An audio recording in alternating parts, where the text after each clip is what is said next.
मान्य सदस्यहरूलाई कार्यसूचीबाटै विदित भइसकेको छ। अब म मान्य मदन कुमार भण्डारीलाई टनकपुर बाँध परियोजनासँग सम्बन्धित सम्झौता दुवै सदनको संयुक्त बैठकको क्षेत्राधिकारको विषय भएकोले प्रतिनिधि सभामा छलफल नगरियोस् भनी प्रस्ताव प्रस्तुत गर्न अनुमति दिन्छु। सम्मान्य सभामुख महोदय, आज चैत्र 24 गते हो। विशेष सम्झनाको यो चैत्र 24 को सन्दर्भमा 1 मिनेट म केही कुराहरू भन्नको निम्ति म अनुमति चाहन्छु। 2046 साल चैत्र 24 गते निर्दलीय पञ्चायती व्यवस्थाको विरुद्ध जुन संयुक्त राष्ट्रिय जनआन्दोलन भयो, त्यसको सर्वोच्च उभारको दिन हो र सबभन्दा धेरै आन्दोलनकारीहरूले शहादत प्राप्त गरेको दिन हो। त्यस अघिपछि पनि आन्दोलनमा शहादत प्राप्त गर्ने धेरै आदरणीय शहीदहरू हुनुहुन्छ, जसको रगत पसिनाले यो व्यवस्था, यो संविधान र यी हक अधिकारहरू हामीलाई उपलब्ध भएका छन्। आजको यस विशेष अवसरमा म उहाँहरू सबैलाई हाम्रो दलको तर्फबाट हार्दिक श्रद्धाञ्जली व्यक्त गर्न चाहन्छु। सभामुख महोदय, यो संयोगको कुरा हो कि आज चैत्र 24 गतेकै दिन हामी संविधानको सर्वाधिक महत्त्वपूर्ण प्रावधानसँग सम्बन्धित सवालमा श्री 5 को सरकारले गरेका काम क्रियाकलापहरू माथि टिप्पणी गर्न र तिनीहरू संविधान सम्मत छन् कि छैनन्, नियम कानुन सम्मत छन् कि छैनन्, राष्ट्रको हितलाई तिनीहरूले प्रतिनिधित्व गर्छन् कि गर्दैनन्, अथवा तिनीहरूले राष्ट्रको अहित गरेका छन् भन्ने कुरा अभिव्यक्त गर्नको निम्ति आज यो सेसनमा, यो अवसरमा चर्चा गरिरहेका छौँ।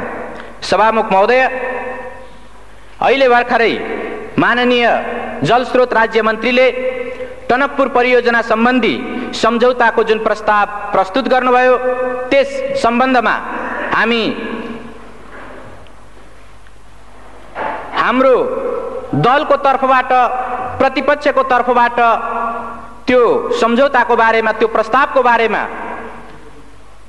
त्यसमा भएका विषयवस्तुहरूको बारेमा हाम्रो आपत्ति, हाम्रो विरोध र यो प्रस्तावलाई प्रतिनिधि सभामा प्रस्तुत गर्नु संविधान सम्मत हुँदैन, नियम कानुन सम्मत हुँदैन र यसलाई यहाँ प्रस्तुत गर्ने र छलफल गर्ने कुरा संविधान र नियम कानुनको उल्लङ्घन गर्ने कुरा हो।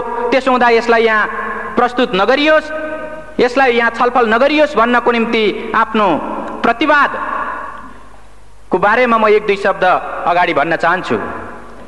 सभामुख महोदय, हामीलाई सम्झना छ, हामीलाई थाहा छ, नेपालको संविधान 2047 को 126 को उपधारा 4 मा नेपालको प्रादेशिक अखण्डतामाथि असर पार्ने खालको कुनै पनि काम सिंगै संसदले एकमतले पनि गर्न सक्दैन, सर्वसम्मत भएर पनि गर्न सक्दैन। तर जब हामी टनकपुर परियोजना सम्बन्धी सम्झौताको बारेमा छलफल गर्छौं, जब हामी त्यस बारेमा मूल्याङ्कन गरिरहेका हुन्छौं, त्यसबेला स्वाभाविक रूपले यो प्रश्न पनि उठ्न सक्छ कि वास्तवमा 2048 साल मङ्सिर 19 देखि 25 सम्म प्रधानमन्त्री गिरिजाप्रसाद कोइरालाज्यूले भारत भ्रमण गर्नुहुँदा गर्नुभएको जुन सम्झौता हो, टनकपुर सम्झौता हो, त्यो टनकपुर सम्झौताको मस्यौदामा उल्लेख भएका जे विषयवस्तुहरू छन् त्यसलाई हेर्दा के वास्तवमा त्यसले हाम्रो प्रादेशिक अखण्डतालाई उल्लङ्घन गरेको छ भन्ने तर्क उपस्थित गर्न सकिन्न। अहिले भर्खरै मन्त्रीज्यूले त्यसका केही उल्लेखित पक्षहरूलाई यहाँ प्रस्तुत गर्नुभयो र नेपालले टनकपुर परियोजना सम्बन्धी बाँध निर्माण गर्नको निम्ति नेपालको भूमि उपलब्ध गरायो। भूमि उपलब्ध गराउने अधिकार, भूमि त्यस ढङ्गले दिने अधिकार संविधानले बहुमत प्राप्त भएको सरकारलाई या बहुमत प्राप्त दललाई दिएको छ कि छैन? सभामुख महोदय, हामी संविधानको प्रावधानलाई हेरेर, सम्बन्धित ऐन कानुनहरूलाई हेरेर र अरू कुनै नियमावलीहरूलाई हेरेर पनि हामी भन्न सक्छौं मुलुकको कुनै पनि त्यस्तो व्यक्ति वा निकाय छैन जसले यो मुलुकको 2.9 हेक्टर मात्रै होइन 1 इन्ची जमिन मात्रै पनि कुनै अर्को वैदेशिक राष्ट्रलाई दिन पाउँदैन र त्यो ढङ्गले दिने कुनै प्रावधान छैन। सभामुख महोदय, तर टनकपुर परियोजना सम्बन्धी सम्झौतामा त्यो कुरा गरिएको छ। म संविधानको 126 को उपधारा 3 तर्फ म ध्यानाकर्षण गराउन चाहन्छु। त्यो 3 मा उपधारा 3 मा के उल्लेख गरिएको छ भने कुनै पनि 126 को उपधारा 3 मा के उल्लेख गरिएको छ भने कुनै पनि सन्धि सम्झौताहरू यदि संसदले अनुमोदन गर्नुपर्ने सन्धि सम्झौताहरू छन् भने संसदले अनुमोदन नगरुन्जेलसम्म नेपालको हकमा त्यो लागू भएको मानिने छैन।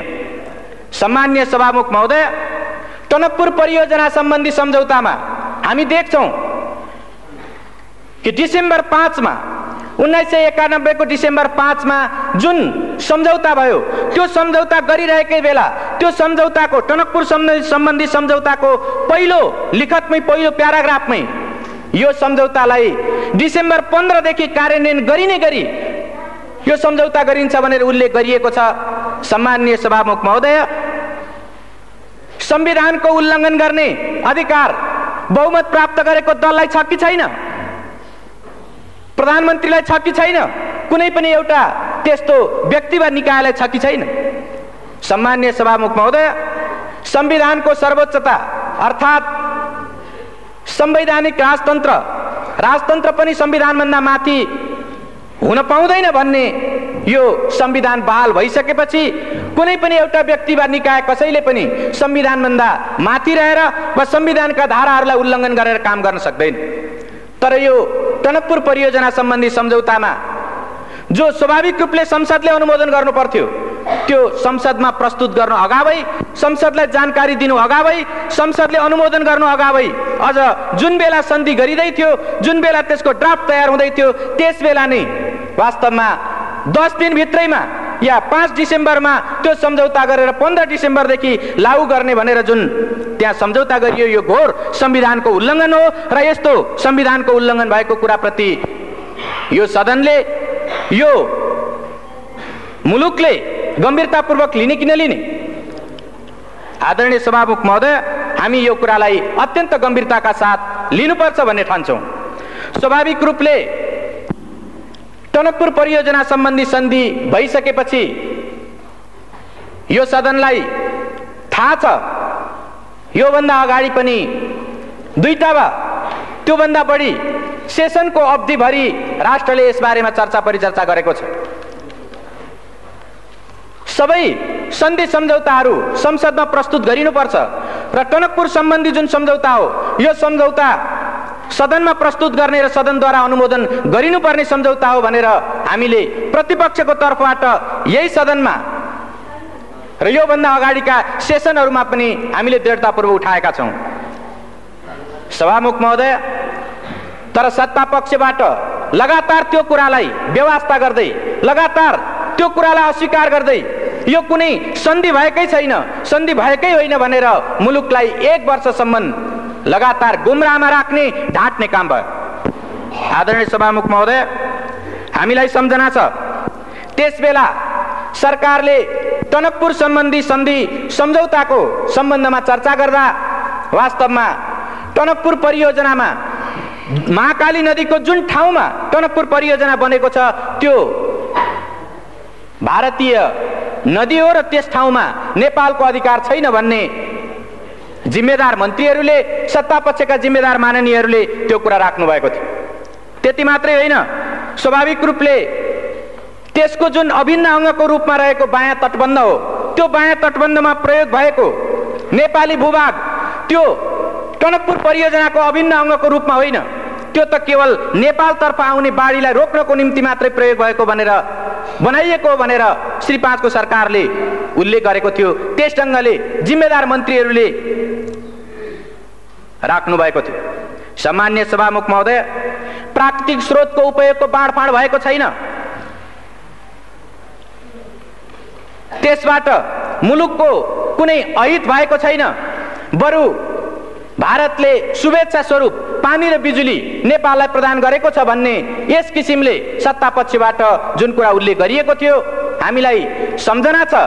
त्यो गलत हो। श्री 5 को सरकारले गरेका ती कुराहरू गलत छन्, जनतालाई गुमराहमा पार्ने खालका छन्, राष्ट्रको हितलाई हानि पुर्याउने खालका छन्, आघात पार्ने खालका छन्, संविधानलाई मिच्ने खालका छन् भनेर मुलुकले 1 वर्षसम्म लगातार सदनभित्र र बाहिर समेत चर्चा परिचर्चा चलायो र त्यसै सन्दर्भमा राष्ट्रको हितलाई, संविधानको मर्यादालाई र ऐन कानुनको मर्यादालाई पालन गर्नुपर्छ भन्ने सन्दर्भमा मुलुकले अभियान चलाउँदा धेरै होनहार नागरिकहरूको, धेरै त्यस्ता देशभक्तहरूको जीवन पनि गएको छ, धेरैले बलिदान पनि दिनु परेको छ।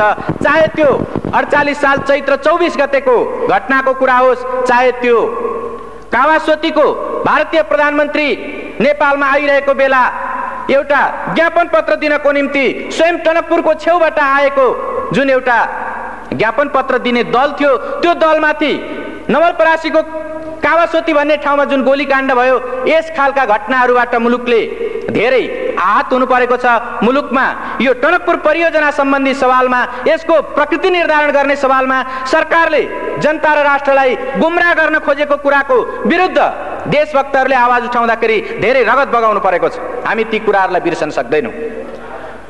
स्वाभाविक रूपले टनकपुर परियोजना सम्बन्धी सम्झौता भएको 11 महिनापछि जब भारतका प्रधानमन्त्री नेपालको भ्रमणमा आउनुभयो, त्यसबेला केही स्पष्टीकरणहरू थपिए। म यहाँ यो सम्झना गर्नु वाञ्छनीय ठान्छु। त्यो के हो भने, जब भारतका प्रधानमन्त्री यहाँ आउनुभयो र नेपालको प्रधानमन्त्रीसँग जब वार्ता भयो, त्यसको विज्ञप्तिमा उल्लेख गरिएको छ कि त्यो टनकपुर बाँध परियोजनामा प्रयोग भएको जुन नेपाली भूमि छ, त्यो नेपाली भूमिको सार्वभौमिकता नेपालकै रहिरहनेछ, अर्थात् नेपालकै त्यो हुनेछ भन्ने कुरा स्पष्टीकरण थपियो। म यसबाट के प्रश्न उठाउन चाहन्छु भने, यदि त्यो 91 को डिसेम्बर 5 को जुन सम्झौताको जुन ड्राफ्ट हो, यदि त्यसबेला नै त्यो कुरा मानिएको भए, त्यो कुरा भएको भए पछि किन स्पष्टीकरण थप्नु पर्थ्यो? अनि जब नेपालको कुनै भूभागको बारेमा अर्को कुनै राष्ट्रको एउटा जिम्मेदार व्यक्तिले आएर यसको सार्वभौमिकता तपाईकै हातमा छ भनेर नभन्दिउन्जेलसम्म सरकारले बोल्न नसक्ने वा त्यस्तो भन्न नसक्ने, मान्न नसक्ने यो जुन स्थिति देखा पर्यो, के यो एउटा बहुत दुःखदायी, बहुत एउटा हानिकारक खालको कुरा होइन र? मैले यसबाट के प्रश्नतर्फ ध्यानाकर्षण गर्न खोजेको हुँ भने, जसरी माननीय मन्त्रीहरू या सत्ता पक्षका माननीयहरू 2.9 हेक्टर जमिन र त्यो जलमग्न हुने क्षेत्रको जुन नेपाली भूभाग थियो, त्यो जमिनको बारेमा हामीले प्रश्न उठाउँदा, प्रतिपक्षको तर्फबाट प्रश्न उठाउँदा त्यसको सार्वभौमिकता नेपालमै रहेको कुराको ग्यारेन्टी सन्धिमा गरिएको छ भनेर उहाँहरूले देखाउन सक्नु भएको थिएन र उहाँले त्यो ढङ्गले हाम्रा सवालहरूको जवाब दिन सक्नु भएको थिएन।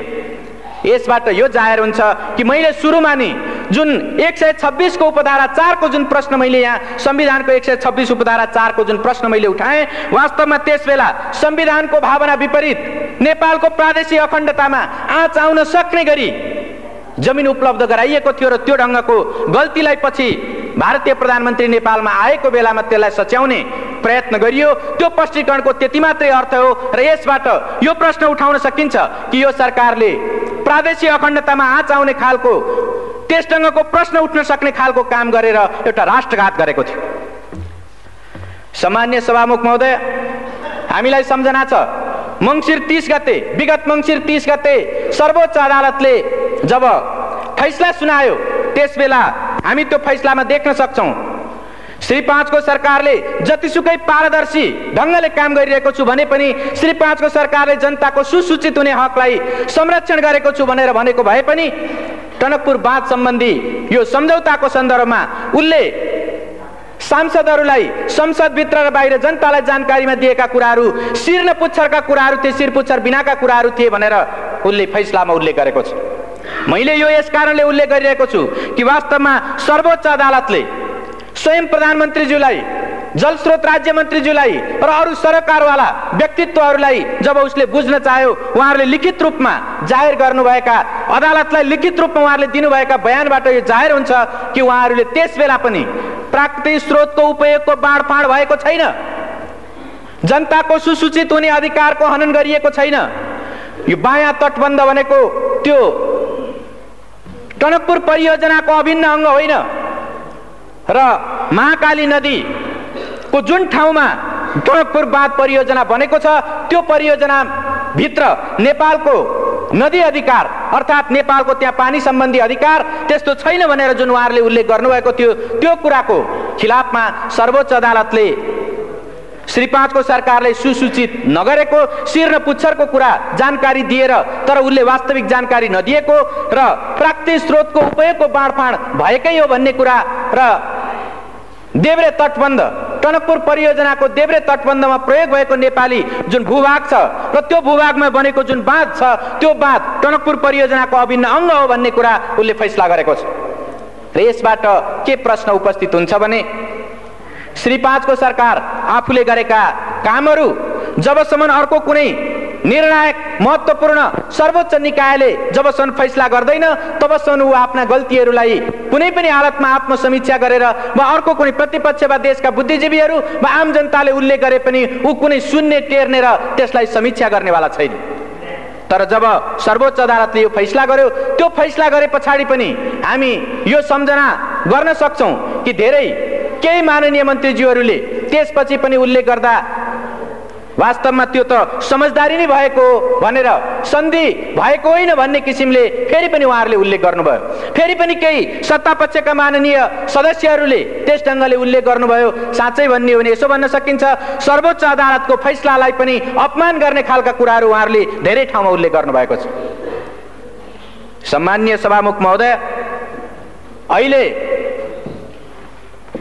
श्री 5 को सरकारको तर्फबाट जलस्रोत राज्य मन्त्रीले प्रतिनिधि सभामा जुन सम्झौता प्रस्ताव प्रस्तुत गर्नुभएको छ र जुन मूल्याङ्कनको हवाला दिँदै उहाँले यो प्रस्ताव राख्नु भएको छ म के उल्लेख गर्न म के भन्न चाहन्छु भने श्री 5 को सरकार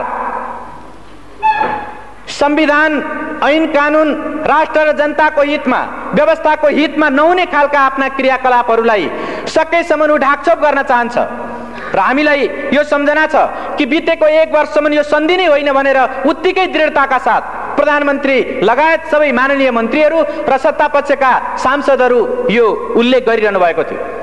अहिले सर्वोच्च अदालतले फैसला सुनाइसकेपछि यो सन्धि हो र यसलाई संसदमा लगेर अनुमोदन गराउने सर्वोच्च अदालतको आदेश छ। हामी संसदको सर्वोपरिताको संसदको सम्मानको हामी आदर कदर गर्छौं र सर्वोच्च अदालतको फैसलालाई हामी सम्मान गर्छौं भनेर उहाँहरू धेरै व्याख्या विश्लेषण गरिरहनु भएको छ।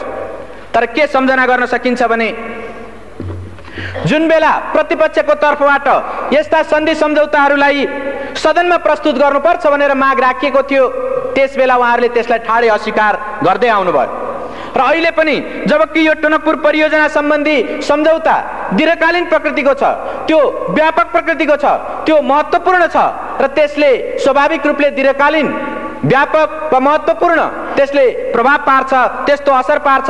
यस्तो सन्धिलाई साधारण प्रकृतिको भनेर त्यस्तो मूल्याङ्कन गर्दै उहाँहरू प्रतिनिधि सभामा साधारण बहुमतले पास गर्न सकिने रूपमा प्रस्तुत गर्दै हुनुहुन्छ। यसले वास्तवमा श्री 5 को सरकार संसदको सम्मान संविधानको सम्मान गरिरहेको छैन भन्ने कुरा स्पष्ट रूपमा जाहेर गरेको छ। आदरणीय सभामुख महोदय, यो सर्वोच्च अदालतको फैसलालाई उल्लेख गर्दै जसरी श्री 5 को सरकारले यहाँ प्रस्ताव प्रस्तुत गरेको छ म के तर्फ ध्यानआकर्षण गर्न चाहन्छु भने सर्वोच्च अदालतको फैसला पनि कानुन सम्मत ढङ्गले नै कार्यान्वित गरिनुपर्छ। अर्थात् कुनै पनि अदालतको आदेश कानुन विहीन ढङ्गले कानुन विपरीत ढङ्गले कार्यान्वयन हुन सक्दैन। जब सन्धिको कुरा आउँछ सन्धिलाई संविधानको 126 को उपधारा 1 ले कानुन सम्मत ढङ्गले त्यसलाई अनुमोदन सम्मेलन स्वीकृति गर्ने कुराको व्यवस्था गरेको छ। सन्धिको अनुमोदन गर्ने कानुन कुन हो? हामीलाई सम्झना छ नेपाल सन्धि ऐन 2047। नेपाल सन्धि ऐन 2047 नै यस्तो कानुन हो जुन कानुनले सन्धि सम्झौताहरूलाई अनुमोदन गर्नको निम्ति अधिकार सृष्टि गर्छ, त्यसको एउटा निश्चित अधिकार क्षेत्रलाई त्यसले निर्धारण गर्छ। तर हामीले अहिले भर्खरै सुन्यौं यो प्रस्तावमा श्री 5 को सरकारले सन्धि ऐनको कुनै उल्लेख नगरिकन केवल संविधानको 126 धाराको उपधारा 2 को प्रतिबन्धात्मक वाक्यांशलाई प्रतिबन्धात्मक पक्षलाई उल्लेख गर्दै अनि प्रतिनिधि सभा नियमावलीको 219 का उपधाराहरूलाई उल्लेख गर्दै उसले यो प्रस्तुत गरेको छ। यसले के जाहेर गर्छ भने यो प्रतिनिधि सभा नियमावली भनेको निश्चित रूपले एउटा प्रक्रिया निर्धारण गर्ने कानुन हो। यो अधिकार सृष्टि गर्ने होइन, प्रक्रिया निर्धारण गर्ने कानुन मात्र हो। तर जुन अधिकार सृष्टि गर्ने कानुन हो, अधिकार सृष्टि गर्ने जुन व्यवस्था हो, ऐनको व्यवस्था हो, त्यो भनेको 2047 को सन्धि ऐन नै हो। त्यो सन्धि ऐनको उल्लेख श्री 5 को सरकारले यसमा गरेको छैन। त्यसको कारण के हो भने सन्धि ऐनमा स्वाभाविक रूपले संविधानको धारा 126 को उपधारा 2 का जे जति पनि सन्धि सम्झौताहरू छन् त्यस्तो सन्धि सम्झौताहरूलाई संयुक्त सदनको 2/3 अनुमोदन गर्नुपर्छ भन्ने त्यसले सुस्पष्ट व्यवस्था गरेको छ। तर संविधानको यो भावना र ऐन कानुनको यो पक्षलाई सर्वथा विस्मृतिमा राखेर, त्यसलाई बिर्सेर या त्यसलाई उल्लङ्घन गरेर त्यसलाई आदर गर्न नचाहेर श्री 5 को सरकारले केवल सर्वोच्च अदालतको फैसलामा रहेको यो पक्षलाई कि श्री 5 को सरकारले मूल्याङ्कन गरेर प्रतिनिधि सभा वा संयुक्त सभामा लैजाओस् भन्ने त्यो पक्षलाई मात्रै उल्लेख गरेर उसले प्रतिनिधि सभा नियमावलीका केही धाराहरूलाई टेक्दै यस सभामा यो सदन समक्ष प्रस्तुत गरेको छ। स्वाभाविक रूपले मैले अघि नै भने सर्वोच्च अदालतका फैसलाहरू पनि कानुनसम्मत ढङ्गले मात्रै कार्यान्वित हुन सक्छन् र स्वाभाविक रूपले कानुनभित्र पनि प्रक्रिया निर्धारण गर्ने कानुन होइन, अधिकार सृष्टि गर्ने कानुन अन्तर्गत नै त्यसको कार्यान्वयन हुनुपर्छ। त्यसो भएको हुनाले सरकारको यो सन्धि प्रस्तावमा जुन कानुनलाई टेकेर, जुन धारा उपधाराहरूलाई टेकेर यो प्रस्तुत गरिएको छ त्यो स्वाभाविक रूपमा कानुन विपरीत छ। सरोकारवाला विषयमा त्यो कानुन सम्मत छैन। सम्मान्य सभामुख महोदय, त यो परिस्थितिमा हामी के भन्न सक्छौं भने श्री 5 को सरकारले एक खालको पूर्वधारणा बनाएर त्यस अनुरूप मूल्याङ्कन गर्ने कुरा या त्यस अनुरूप आफ्ना धारणाहरू निश्चित गर्ने र त्यस ढङ्गले कार्यान्वयन गर्ने कुरा उल्लेख गर्दै आएको छ। चाहे त्यो अघिल्लो बेलाको यो केवल समझदारी मात्र हो भन्ने विषय होस् या यो पछिल्लो बेलामा अहिले त्यो साधारण प्रकृतिको सन्धि हो भन्ने विषय किन नहोस्, दुवै बेलामा उसले एउटा पूर्वधारणा बनाएर आफूलाई जसो गर्दा सजिलो हुन्छ त्यो ढङ्गले मात्रै जाने, तर संविधान र ऐन कानुनको अक्षर र भावनालाई पालन गर्ने कुरा हो भने अस्वीकार गर्ने वा त्यसबाट बचेर जाने वा त्यसलाई संविधान र ऐन कानुनका सरोकारवाला पक्षलाई कुनामा पारेर जाने, कर्नरमा पारेर जाने खालको कुरा उल्लेख गरेको छ। त्यसो भएको हुनाले जसरी अहिले श्री 5 को सरकारको यो मूल्याङ्कनभित्र साधारण प्रकृतिको भनेर यसमा प्रस्तावमा उल्लेख गरिएको छ र यो सदनमा प्रस्तुत गरिएको छ, हामीलाई यो सम्झना छ या हामी यो बारेमा वाकिफ छौं, जानकार हुन सक्छौं कि संविधानको 126 को उपधारा 2 भनेको स्वाभाविक रूपले जुन निश्चित सन्धि सम्झौताहरूलाई संयुक्त सदनको 2/3 समर्थन गर्नुपर्छ, 2/3 अनुमोदन गर्नुपर्छ भनेर उल्लेख गरेको छ। संविधानको मूल भावना त्यही हो। त्यसो भएको हुनाले त्यसभित्र जुन प्रतिबन्धात्मक पक्ष छ, प्रतिबन्धात्मक अंश छ, त्यसको निम्ति यो साधारण प्रकृतिको, यो अल्पकालीन हो, यो दूरगामी प्रभाव पार्ने होइन, यो त्यस्तो महत्त्वपूर्ण होइन भन्ने त्यसको विशेष स्थिति सरकारले पुष्टि गर्न सक्नुपर्छ। सरकारले त्यस्ता प्रमाणहरू प्रस्तुत गर्न सक्नुपर्छ। तर हामी सिङ्गो त्यो मूल्याङ्कन प्रस्तावलाई अध्ययन गर्दा सरकारले त्यो खालका कुनै तथ्यहरू प्रस्तुत गरेको हामी पाउँदैनौँ, उसले प्रस्तुत गर्न सकेको छैन। प्रश्न उठ्न सक्छ, यो टनकपुर सन्धि, टनकपुर जलविद्युत परियोजना सम्बन्धी जुन सन्धि सम्झौता हो यो अल्पकालीन हो कि दीर्घकालीन हो? निश्चित रूपले यो एउटा सापेक्ष कुरा हो। सर्वोच्च अदालतले पनि भनेको छ यो एउटा सापेक्ष कुरा हो। तर सापेक्षताकै अर्थमा लिँदा पनि यसको व्याख्या कसरी गर्ने, अल्पकालीनता र दीर्घकालीनताको व्याख्या कसरी गर्ने? म के प्रश्न उठाउन चाहन्छु भने एउटा संसद 5 वर्षको हुन्छ, सामान्यतया विशेष स्थिति आएन भने त्यो 5 वर्षको हुन्छ। यदि 6 वर्षको निम्ति कुनै सन्धि हुन्छ भने त्यो अल्पकालीन हो कि दीर्घकालीन हो? एउटा संसदबाट अर्को संसदमा ट्रान्सफर हुने त्यस खालको सन्धि हुन्छ भने, 5 वर्षभन्दा बढ्ताको सन्धि हुन्छ भने त्यसलाई दीर्घकालीन भन्न सकिन्छ कि सकिँदैन? सभामुख महोदय, नेपालीहरूको आयु, औसत आयु 52 वर्ष छ। 52 वर्षसम्म, 50-52 वर्षसम्म कायम हुने सन्धि हो भने त्यो अल्पकालीन हो कि दीर्घकालीन हो? सभामुख महोदय, त्यति मात्रै होइन, टनकपुर परियोजना सम्बन्धी जब त्यो सन्धिको मजमुनलाई हामी हेर्छौँ कि त्यो ठाउँमा नेपालले जुन भूमि उपलब्ध गराएको छ या अन्य विभिन्न कुराहरूको जुन कन्ट्रिब्युसन गरेको छ, त्यो कन्ट्रिब्युसनको कुरालाई लिएर हेर्ने हो भनेदेखि त्यसमा यो सन्धिको कुनै अवधि, कुनै त्यस्तो भोगाधिकारको कुराहरू, जमिनको उपभोग गर्ने अवधिको कुराहरू कुनै उल्लेख गरिएको छैन। जब यो उल्लेख गरिएको छैन भने स्वाभाविक रूपले अनुमान गर्न सकिन्छ जबसम्म त्यो टनकपुर बाँध रहन्छ, जबसम्म त्यो परियोजनाका प्राविधिक पक्षहरू निकम्मा हुँदैनन्, तबसम्म त्यो सन्धि कायम रहनेछ। यदि त्यस्तो हो भने हामी अरू धेरै, चाहे त्यो कोशीको होस् वा गण्डकीको होस् या महाकालीमा भएको शारदा नदीको कुरा होस्, शारदा ब्यारेजको कुरा होस्, त्यो ठाउँमा ती कुरालाई, त्यो प्रविधिको कुरालाई हेर्दै यो आधुनिक प्रविधिद्वारा निर्मित भएको टनकपुर बाँध परियोजना 100 वर्षभन्दा माथि टिक्न सक्छ भनेर भन्न सक्छौँ। 100 वर्षभन्दा माथि टिक्छ भने सभामुख महोदय यसलाई दीर्घकालीन भन्ने कि अल्पकालीन भन्ने? अर्कोतिर स्वाभाविक रूपले यो व्यापक होइन भन्ने त्यस ढङ्गको निष्कर्ष मूल्याङ्कन प्रस्तावमा प्रस्तुत गरिएको छ। तर त्यो मूल्याङ्कन प्रस्तावकै एउटा हिस्सामा के उल्लेख गरिएको छ भने यसको मूल्याङ्कन गर्दा भारत भ्रमणमा प्रधानमन्त्रीले गएर गर्नुभएका अरू तमाम सन्धि सम्झौता र परियोजनाहरूको बारेमा पनि ख्याल गर्नुपर्छ भनेर उल्लेख गरिएको छ। जब एउटा सन्धिको एउटा विषयको बारेमा मूल्याङ्कन गरिरहेको बेला तमाम सन्धि सम्झौता, त्यस बेला गरिएका तमाम सन्धि सम्झौताहरूको परिप्रेक्ष्यलाई ख्याल गर्नुपर्छ भनेर भनिन्छ भने के यो दुई देश बीचको सम्बन्धलाई ख्याल गरिनुपर्छ भन्ने होइन र? व्यापारको कुरा या व्यापार वाणिज्यको कुरा अरू तमाम क्षेत्रको, चाहे निर्माणको होस् या व्यापारको होस् या अन्य सम्बन्धको कुरा होस्, त्यो तमाम सवालमा ख्याल गर्नुपर्छ भनेर स्वयं यो मूल्याङ्कन प्रस्तावले उल्लेख गर्छ भने के यो व्यापक प्रकृतिको भएन र? सभामुख महोदय, स्वाभाविक रूपले यसलाई जसरी श्री 5 को सरकारले व्यापक होइन भन्दै, दीर्घकालीन होइन भन्दै, दूरगामी प्रभाव पार्ने छैन भन्दै जसरी प्रस्तुत गरेको छ, त्यो एउटा पूर्वाग्रह र एउटा पूर्वधारणामा, एउटा पूर्वाग्रहमा त्यो आधारित छ र स्वाभाविक रूपले त्यो गलत छ। संविधान र ऐन कानुनको भावना विपरीत छ र त्यसै भएको हुनाले हामी यसलाई प्रतिनिधि सभामा छलफल गर्ने विषय होइन, प्रतिनिधि सभामा प्रस्तुत गर्नु मात्रै पनि वास्तवमा संविधानको भावनालाई उल्लङ्घन गर्नु हो भन्ने हामी ठान्छौँ। सभामुख महोदय, यसको अर्को पक्ष पनि छ।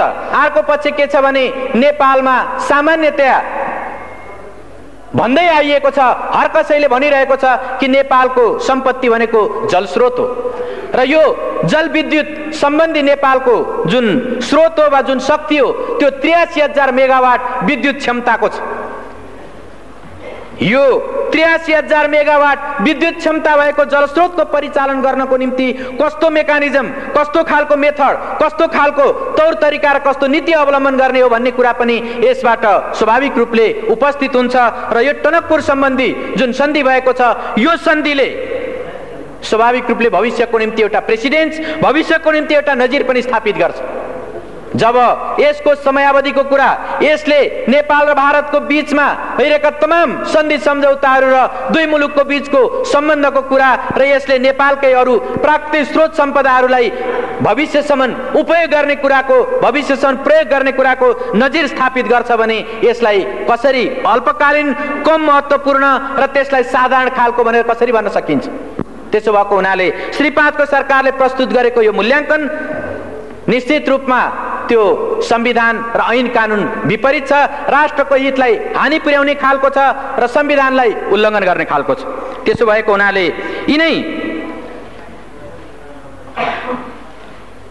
यिनै विषयहरूलाई आत्मसात गरेर, यिनै कुराहरूलाई हृदयङ्गम गरेर हामीले टनकपुर सम्बन्धी यो सन्धि प्रस्तावलाई प्रतिनिधि सभामा प्रस्तुत गर्नु र प्रतिनिधि सभामा छलफल गर्नु यो संविधान विपरीत हो भन्ने त्यो मान्यता राखेर हामीले एउटा प्रस्ताव हाम्रो विभिन्न प्रतिपक्षी सांसदहरूले सही गरेर माननीय सभामुख समक्ष हामीले प्रस्तुत गरेका छौँ र त्यो प्रस्तावलाई म यहाँ पढेर सुनाउन चाहन्छु। माननीय सभामुख महोदय, टनकपुर बाँध परियोजनासँग सम्बन्धित सन्धि दुवै सदनको संयुक्त बैठकको क्षेत्राधिकारको विषय भएकोले प्रतिनिधि सभामा छलफल नगरियोस्। माननीय महोदय, श्री 5 को सरकारको तर्फबाट टनकपुर बाँध परियोजनासँग सम्बन्धित सन्धि प्रस्तावलाई प्रतिनिधि सभामा प्रस्तुत गर्न संसद सचिवालयमा सो प्रस्ताव दर्ता गराएको जानकारीमा आएको हुँदा हामी माननीय सभामुख समक्ष निम्न ब्यौराको निवेदन गर्दछौँ। नेपाल अधिराज्यको संविधान 2047 को धारा 126 को उपधारा 2 ले नेपालको प्राकृतिक सम्पदाको उपयोग र त्यसको बाँडफाँड सम्बन्धी सम्झौता संसदको दुवै सदनको संयुक्त बैठकमा उपस्थित सदस्यहरूको 2/3 बहुमतबाट अनुमोदन गराउनु पर्ने व्यवस्था गरेको छ। यो प्रष्ट संवैधानिक व्यवस्था हो। यसको अपवादको रूपमा राष्ट्रलाई गम्भीर व्यापक दीर्घकालीन असर नपर्ने प्रकृतिको सन्धि प्रतिनिधि सभाको साधारण बहुमतबाट अनुमोदन गराउने प्रावधान छ। श्री 5 को सरकारले भारत सरकारसँग गरेको टनकपुर परियोजना सम्बन्धी सन्धिबाट दीर्घकालीन गम्भीर व्यापक असर पर्ने कुरा स्वतः स्पष्ट छ। यसर्थ टनकपुर परियोजना सम्बन्धी सन्धि दुवै सदनको संयुक्त बैठकमा उपस्थित सदस्यहरूको 2/3 अनुमोदित भएपछि मात्र नेपाल अधिराज्यको हकमा लागू मानिन्छ। यसको लागि टनकपुर बाँध परियोजनासँग सम्बन्धित सन्धि प्रतिनिधि सभामा पेश हुने होइन, दुवै सदनको संयुक्त बैठकमा पेश गरिनु पर्दछ। हाम्रो संवैधानिक व्यवस्था यही हो। हाल बहालमा रहेको नेपाल सन्धि ऐन 2047 को दफा 4 ले संविधानको धारा 126 को उपधारा 2 बाहेकका सन्धि मात्र प्रतिनिधि सभामा पेश गर्न सकिने व्यवस्था गरेको छ र श्री सर्वोच्च अदालतबाट 2049 मङ्सिर 30 गतेको फैसलामा टनकपुर बाँध परियोजनासँग सम्बन्धित सन्धि प्रष्ट उल्लेख भएको छ। यसबाट पनि टनकपुर बाँध परियोजनासँग सम्बन्धित सन्धि प्रतिनिधि सभामा पेश हुने होइन, दुवै सदनको संयुक्त बैठकमा पेश हुने सन्धि हो भन्ने प्रष्ट हुन्छ। प्रतिनिधि सभा नियमावली 2048 को दफा 72 ले संवैधानिक व्यवस्था विपरीत कुनै पनि प्रस्ताव प्रतिनिधि सभामा छलफलको लागि ग्राह्य नहुने व्यवस्था गरेको छ। टनकपुर परियोजना सम्बन्धी सन्धि प्रस्ताव प्रतिनिधि सभामा छलफलको लागि प्रस्तुत हुन संविधानको धारा 126(2) र सन्धि ऐनको दफा 4 र 5 को विपरीत हुने हुँदा प्रतिनिधि सभा नियमावलीको दफा 72 बमोजिम यस्तो प्रस्तावलाई प्रतिनिधि सभाको कार्यसूचीमा राखी छलफल गर्न मिल्दैन। टनकपुर परियोजना सम्बन्धी सन्धि प्रस्ताव प्रतिनिधि सभाको कार्यसूचीमा राखी छलफल गरियोस् भनी श्री 5 को सरकारले संसद सचिवालयमा दर्ता गराएको प्रस्तावमाथि उल्लेखित प्रकारले संविधान र कानून संगत नभएको हुँदा यो प्रस्ताव खारेज गरियोस् भनी माननीय सभामुख समक्ष सादर अनुरोध गर्दछौं। साथै टनकपुर परियोजना सम्बन्धी सन्धि प्रस्तावमाथि छलफल गर्न र निर्णय गर्न संविधानको धारा 126(2) र सन्धि ऐन 2047 को दफा 5 बमोजिम दुवै सदनहरूको संयुक्त बैठक बोलाउन माननीय सभामुख महोदयसँग अनुरोध गर्दछौं। सदनको संयुक्त बैठक र संयुक्त समितिको नियमावली 2048 को दफा 18 ले श्री 5 को सरकारले सन्धि सम्झौताहरू संयुक्त बैठकमा प्रस्तुत गर्न चाहेमा सोको व्यवस्था गरेको छ। तर श्री 5 को सरकारले नचाहँदा संसदको आफ्नै पहलमा दुवै सदनको संयुक्त बैठक बोलाउने बारे कुनै दफामा प्रष्ट उल्लेख भएको पाइँदैन। संविधानको धारा 126(2) ले दुवै सदनको संयुक्त बैठकको व्यवस्था गरेको छ। श्री सर्वोच्च अदालतको फैसलाबाट टनकपुर परियोजना सम्बन्धी सन्धि संविधानको धारा 126(2) अन्तर्गतको हो भनी ठहर भएको छ। संसदको संयुक्त बैठक र संयुक्त समिति कार्य सञ्चालन नियमावली 2048 को दफा 35 ले माननीय सभामुखलाई बाधा अड्काउ फुकाउने अधिकार प्रदान गरेको छ। संवैधानिक व्यवस्था लागू गराउन र टनकपुर परियोजना सम्बन्धी सन्धि प्रस्तावमाथि छलफल गर्न संसदको संयुक्त बैठक र संयुक्त समिति कार्य सञ्चालन नियमावली 2048 को दफा 35 प्रयोग गरी दुवै सदनको संयुक्त बैठक अविलम्ब बोलाइयोस् र श्री 5 को सरकारद्वारा प्रस्तुत गरिएको सन्धि सम्बन्धी यस प्रस्तावलाई प्रतिनिधि सभामा छलफल नगराइयोस् भनी हार्दिक अनुरोध गर्दछौं। धन्यवाद। नमस्कार, हाम्रो युट्युब च्यानललाई सब्स्क्राइब गरी यस भिडियोमा लाइक, कमेन्ट र सेयर गर्नुहोला। यस्तै प्रकारका नयाँ जानकारीमूलक शिक्षामूलक सामग्रीहरू प्राप्त गर्न यस च्यानललाई सब्स्क्राइब गरी त्यसपछि देखिने घण्टी बटन दबाउनुहोला। धन्यवाद।